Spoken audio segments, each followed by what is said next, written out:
Last night. Okay. Good morning. Today is July 17th. This is Johnny Lofton. He is being evicted from his apartment tomorrow, the 18th, according to an eviction hearing that occurred June 1st, 2021 at 11:30 before Judge Miriam Valkenburg of the 13th Judicial Circuit Court. This is River Pines Apartments. It's a 55 and up retirement community. It's a not-for-profit organization that owns the property. This is the first allegation that he laid a cigar here and burned here, and that created a fire hazard. So, if that's the case, I'm sure many tenants are going to be leaving this building. A lady lives here in M204. Those are her cars, and allegedly, I am the reason that the squirrels crawled up in her car and ate her wires. You see the squirrel over there? The squirrels live here, and if you don't move your car, it was wintertime, they will crawl up in your car for warmth and have babies, which they did. That wasn't my fault. But that was taken to the office against him. The lady that lives here, Miss M, I'll call her Miss M, she yelled and screamed at him, talking about he needs help. This is Miss D. Miss D was upset because he was spitting here. Now, back to the fire safety. Downstairs, I call her Coffee Cup. She smokes and she throws her cigarette butts right over there.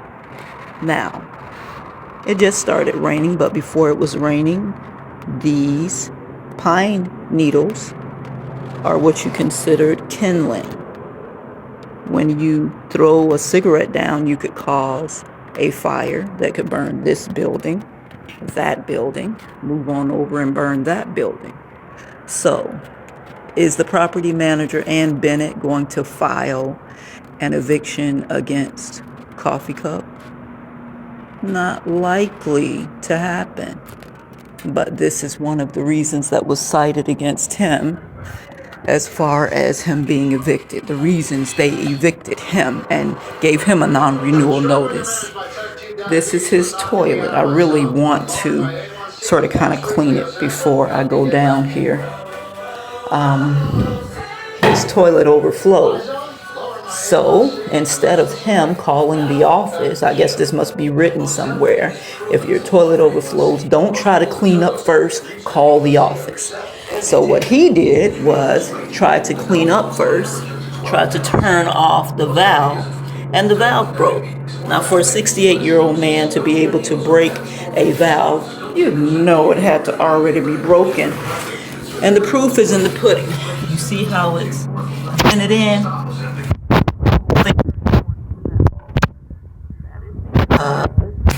It was already messed up. This is a very old toilet. This sink is very old. I went and bought one of these heads, which is supposed to have a gasket to stop this water from running. You see that? But the water is running. So the equipment is old, but in the hearing, she blamed him for not calling the office and overflowing the toilet. This is the window. He fell and broke it, and that they didn't say anything about that. The third thing is they say, I live here. They sent him a 7-day eviction notice and said, you've got 2 women and a dog living in your apartment. This violates the lease. I don't live here. I was coming here every day to help him. So these are the little petty things that they used against him. This is my bike. I rode it over here, got a flat, left it. This is my computer. I was trying to help him file complaint and keep his apartment, and that didn't work. So the judge was a little hostile towards me. I told her I'm taking paralegal classes and I wanted to help my friend. I'm not just walking through the world trying to find people to help. I am helping my friend. She said, you're borderline practicing law without a license and you can't help him at all. And so technically he had no representation because I was going to be his representation. She gagged me and therefore he had no representation. So now we are appealing to the people. We want you all to help. He needs an attorney and we need someone who knows what to do in regards to dealing with the judge, the lack of representation, and talking to Jerome Rines, who's the president of this not-for-profit organization called Meridian River Corporation. So as far as I know, they get federal funds, probably from HUD, and then they provide upgrades to apartments like this, right? I've been noticing more white people moving around in here. I've been here for, it'll be a year, visiting here, a year in July, when my, well, that's a story for another time, how I got over here, visiting Johnny Will Lofton. So you see the Caucasian lady there. There's a lot of them. So what am I saying? I'm saying this is sort of kind of like gentrification. Black people were living here. We're going to get federal funds, fix it up, slowly move the black people out, move the white people in. I hate to be the one to have to put this bluntly, but this is happening. And many times there's no recourse because most black people living in an already subsidized property don't have money to get an attorney. You might be able to get legal aid. When I was trying to get him legal aid, they mysteriously presented him with a 7-day eviction notice. So when you have a 7-day eviction notice, you can't get legal aid because you have to have at least 10 days to give them time to represent you. So this foolishness needs to be addressed. With COVID, so many things change financially for people. And as it's been the history of America, black people are always the first to go when there is a need for something. Now, I will say this about where we are. I really think they're discriminating against him as a man. He's the only male on this top floor.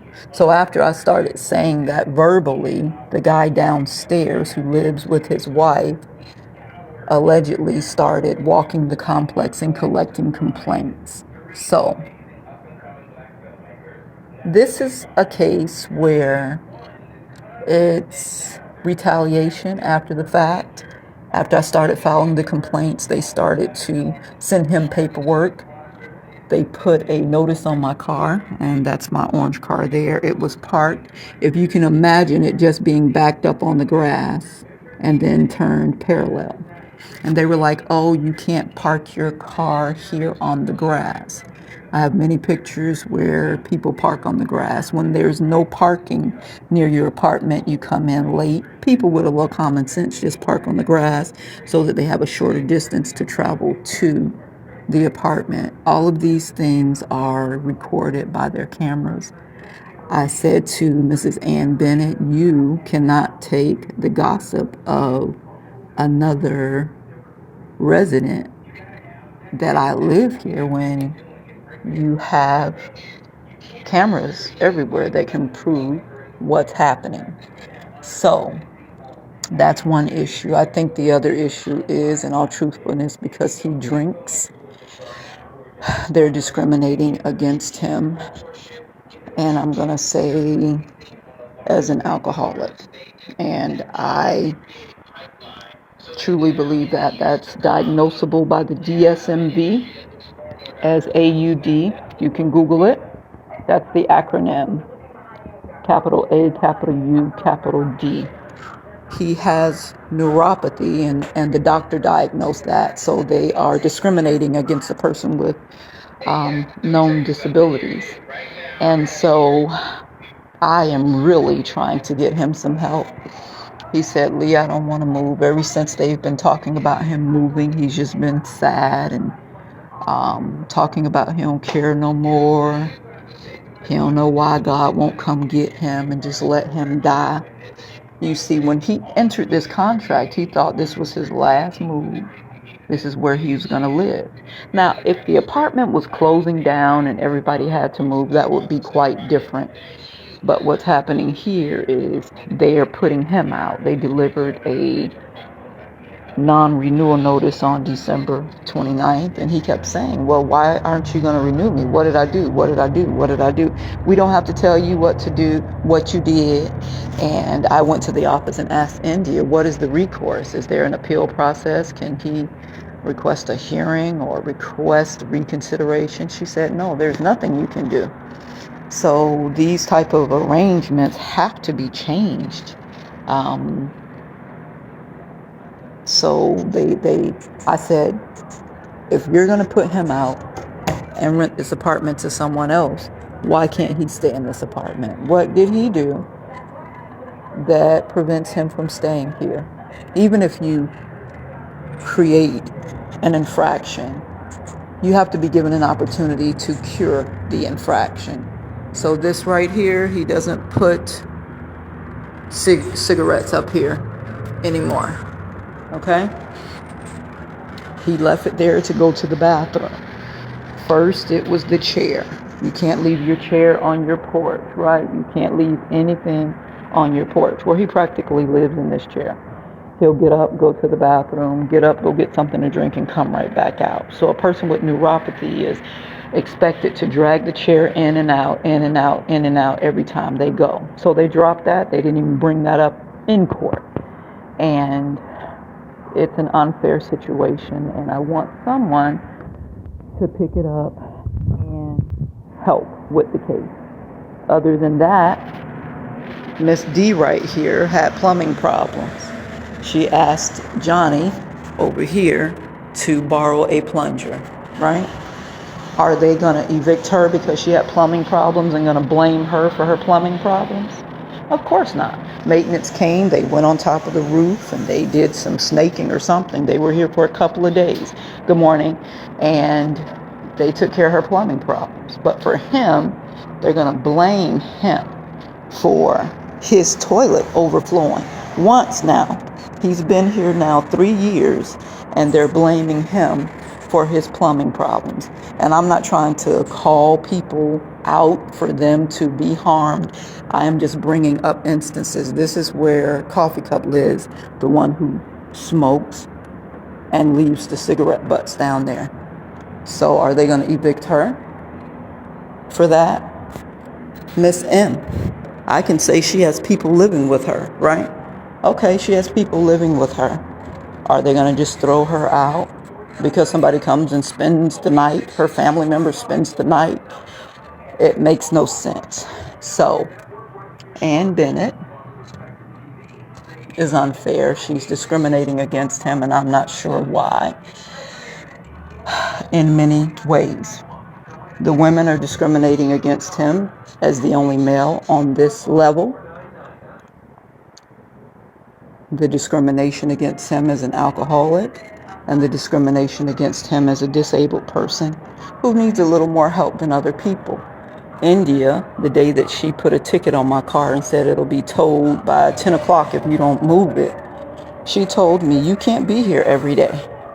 I said, I can't be here every day. I don't live here. I come and visit him. I come to help him. And I was coming sometimes twice a day. I would try to come early in the morning when he would call me about 4:30, come and fix breakfast because I wanted him to have food in his stomach before he started drinking. Give his liver a break.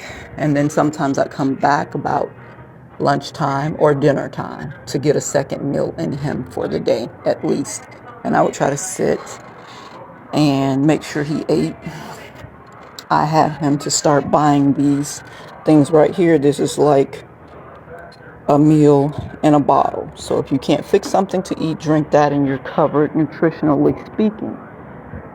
So she told me, India, who works in the office, I cannot remember her title exactly, Endya, something like that. She attended Lynn University.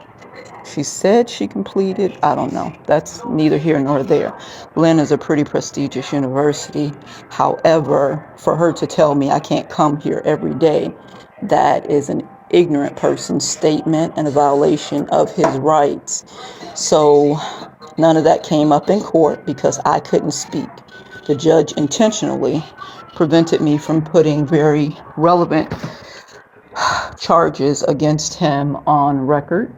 And because he didn't have an attorney, and I didn't know they were going to pull that unlicensed practicing law without a license. And I am not in any mood to be in contempt of court or coming up against criminal charges myself. So we filed complaints with HUD. When we went to the court to find his court case, it wasn't there. They added a W to the end of his first name, Johnny, so that people couldn't find it. So if the court is going to go off of what was stated on record, then it looks like he is a guilty person. The attorney, Matthew Spiegel from MGF, something like that. It's in Clearwater. Can't remember the acronym, but if you Google Matthew Spiegel Clearwater, it'll come up. And it's an acronym of 3 letters, and it begins with an M. He said, "Oh, Your Honor, he hasn't paid rent." We went to the office several times trying to pay his rent, and they refused to take his rent after his lease ended. So these are the things that we're dealing with, and we do not want federal funds to be used to evict people just because somebody else doesn't like them or the apartment complex has used them as much as they want to, and now that they have more desirable potential tenants, they're going to start moving out who they consider to be undesirable and moving in their desirables. Okay, so it's not fair. I think I covered everything that is happening here, and we need donations towards some kind of legal representation, donations to get him moved somewhere else temporarily until this clears up. The HUD complaint line, I don't think it's called him back. And then you see the little squirrel, he's over there digging. When wintertime comes, people are going to have problems with squirrels in their cars again. So I had him put together an affidavit that says give me $6,000 so that I can buy an RV and live at Lily's house in her backyard. The judge said because you did not properly, since you didn't properly file your countersuit, I'm not granting it. Now, if this is a court of law and you're about justice, you see, she said, "How old are you, Mr. Lofton?" He said 68. She said, "I'm going to give you to the 18th to find another place." We all know how difficult it is to find places to live, especially things that are subsidized. And yes, they gave him the notice on the 29th of December, but we were pretty sure that he was going to be able to stay because they didn't have a letter to depend on. They have no legitimate reason to be putting him out. So help us out with that. There's a GoFundMe for Johnny Will Lofton. So give us some cash. Have your family give us some cash in honor of your dad. At least $20 if possible. Yeah, I'm making a video recording. Yes, I'm talking to the people. You want to say something to the people about what's happening to you here? No. Okay, so I've covered it, and if they're going to make him move, then they need to pay him for violating him. Okay, so Johnny Lofton, his phone number is 813-734-1718. Text or leave a message He's old, and this is his first smartphone, and he's a smart man, but they don't have a good relationship just yet. So I understand that if he doesn't answer, sometimes he don't know how to leave a message. And I guess we'll be out of here by the 18th. I'm going to stay until the sheriff comes, and I want to do all of that as a part of the I'm going to wait until the sheriffs come and put the notice on this door, because I want to show how America allows evil things to just occur. Old people, young people, I meant, my goodness. They can't explain why this is happening. And then really, why not give him the $6,000 so that he can get something? If he had a plan that was going to help him maneuver himself into a better place. You don't want him here for whatever reason. Your cousin needs a place to stay. One of these women got a family member that wants to be up here. We asked them to move him downstairs. I bought him a wheelchair last year. I said, this will improve your life. Tell them you want to move downstairs, and that way you can have your wheelchair still trapped up here on the second floor. Now, he loves this because he loves the view. There's bats that live in this building right here, and if you're here, dusk and dawn, you can see them come, you can see them go. So now they are digging up because they're putting down, I think, some kind of cable or something. They treat these people like children. You can barely do anything.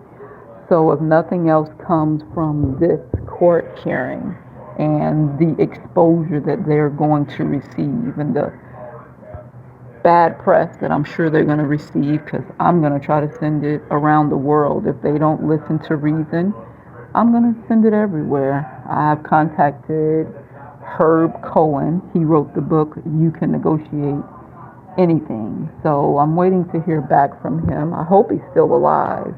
I have his book. And I thought, let me call him. He's a master negotiator, and his skin is white. If he negotiates on Johnny's behalf, maybe they will help him. Sometimes I think because it's a black person or it's an activist, an advocate. I consider myself an advocate now. Then they will negotiate with a white man more favorably than they will with a black woman, an angry black woman. So you can look me up, Lily Smith, the advocate, hashtag or hashtag the advocate Lily Smith. I'm going to do it both ways so that you can find me. And we're working to set up some kind of bank account so that he can collect funds. I applied for Habitat for him because he says he wants a house. He don't want to live in the apartments anymore. He don't want to have to move no more. So this is happening in Tampa, Florida, in the United States of America. River Pines Apartment Retirement Community, and we thank you for your help in advance. Again, his number is 813-734-1718. I want to give you another way of getting donations to him. Sort of kind of want to give my address, but I don't want to give my address. All right, well, we're going to leave it as is. His phone is a great medium, and I have an email address, lelysmith@gmail.com, or the advocate Lely Smith, LELESMITH. Try that both ways, and I'll get your email. Take care, and we have the right to life, liberty, and the pursuit of happiness. So help Johnny Will Smith pursue his happiness of staying here as a resident of River Pines or moving to a house. Take care. Hotep.